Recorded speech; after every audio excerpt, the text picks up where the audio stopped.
Ja, hallo, ich bin Skywalker und ich zeige euch, wie man ein Radio mit Sound in die Map einbaut.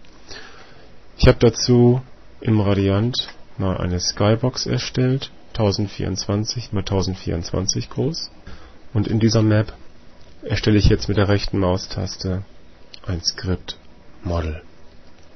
Ich kriege zwei Dialoge, den Öffnen und Entity. Öffnen mache ich gleich wieder zu. Und bei Entity gebe ich jetzt als Key Model an und als Value xmodel backslash und xmodel backslash German unterstrich Field unterstrich Radio.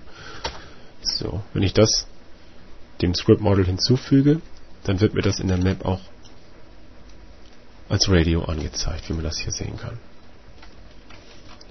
So.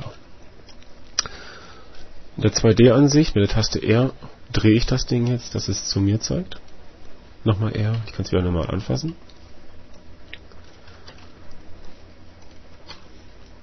Dann ziehe ich das Ganze nach unten, dass es auf dem Boden steht, dann sieht es ein bisschen komisch aus.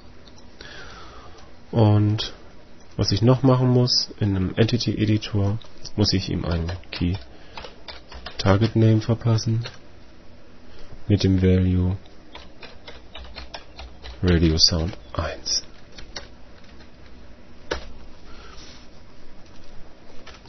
Ja, das war das in der Map.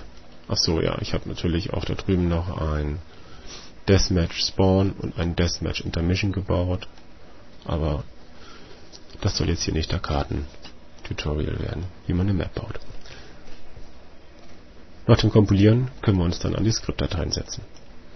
So, eure Map ist jetzt hoffentlich kompiliert.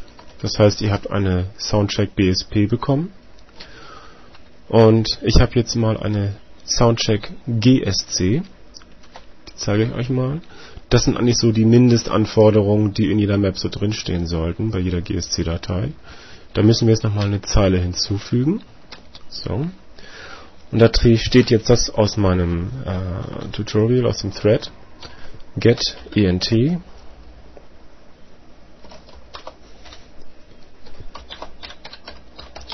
Radio Sound 1 Target Name, also die Information jetzt, die ich in der Map der Entity verpasst habe. Dann der Befehl Play Loop Sound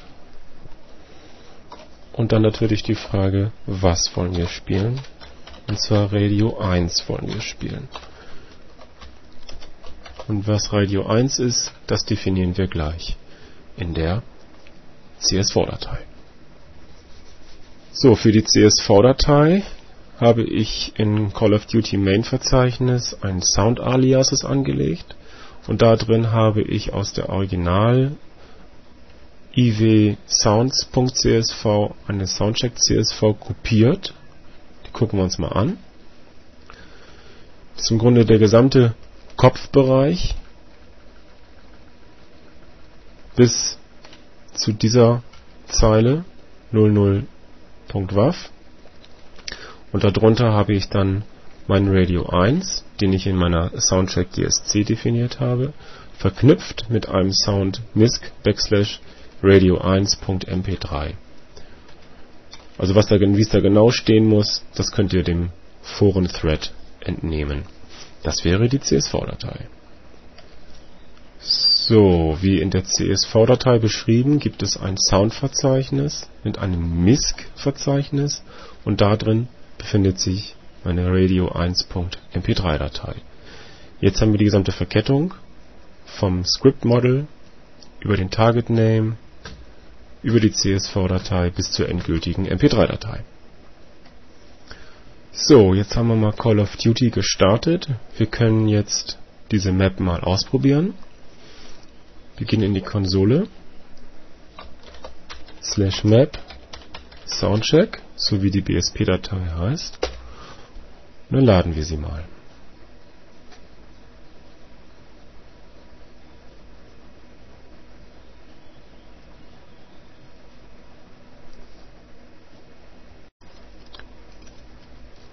So. Und da ist das Radio. Und der Sound wird lauter, wenn man da hingeht. das war's.